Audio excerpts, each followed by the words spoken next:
The thing that's missing here is that the engine is the same 201 PS. It's stepped up from what the previous Tiguan was. 2-liter turbo petrol, 201 PS.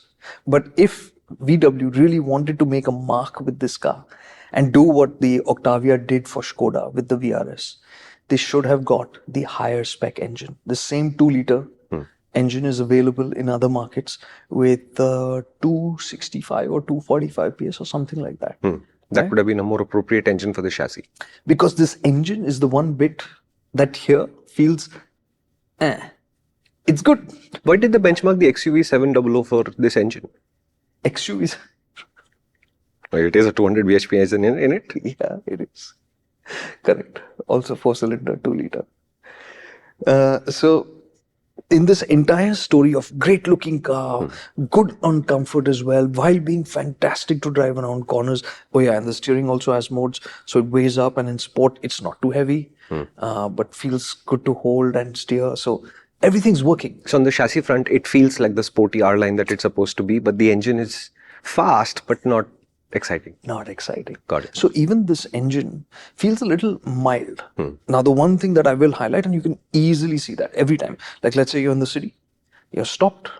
When you know you got to get going, you will try and preempt it. Because you know there'll be that slight bit of lag between you going on the gas and the car actually getting You're going. adapting to the engine is not adapting to you. So when you drive quickly, you find that the engine does the work, but it's not in the same mood as the chassis, the suspension, the steering. Got it. In sport mode, of course, the gearbox will become more, let's say, holds on to gears longer. It'll feel a little bit more responsive, but it's not sporty, which the rest of the car is. Got it.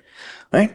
So it's the engine that is actually stopping the R-Line from really being that halo VW that it could and should have been.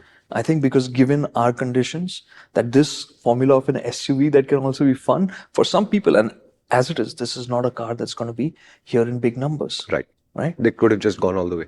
Yeah, they could have done the R-Line right that way. So that's the first part of this conversation, which brings us to the second part. And that's VW's lack of commitment to the big vehicles, the premium vehicles for India. Because what does the Tiguan stand for today in India? Can you say it with certainty? No. I can't. I can barely spell it. Because you think about it, they first came with the Tiguan, then they came with the Tiguan Allspace, then they came back with the regular 5-seater Tiguan, and now we have the R-Line. Because the difference is that they're bringing them in as imports. Right. Whereas Skoda with the Kodiaq is assembling them here in India. So there is a regular flow of Kodiaqs coming to India. Correct. Whereas in the Volkswagen case, it's random, and I think it is a case of allocations. So what we end up getting in India is on the basis of what is available to get to India.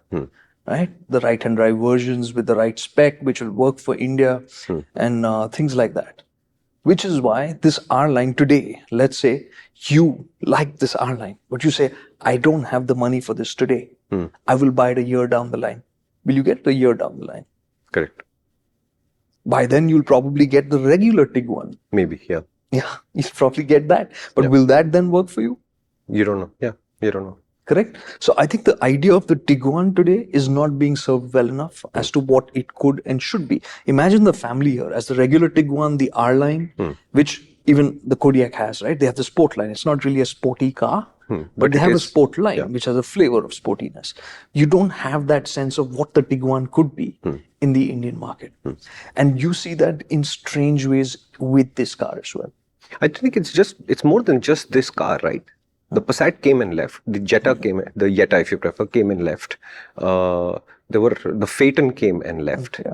And this has happened over and over again, where you would say, oh, the larger new Passat, such a good car to drive. It's not on sale anymore. Yeah. And then the Jetta came 2 times. I think there was the old Jetta and the sharper new Jetta. And we've seen this, and it's strange to think that we're here even some 20 years now. I think the Touareg also came and then disappeared. Yeah.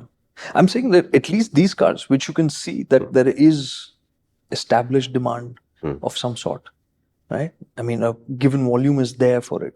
That this is also not fully committed into. If you really enjoyed this clip, there's not much that you can do because it's over, but this clip is from a much longer video which plays on our main channel, which is called MotorInc. I invite you now to visit there and explore this idea in more detail, and there you'll meet another amazing MotorInc personality, my great friend Kartikeya, the one and only.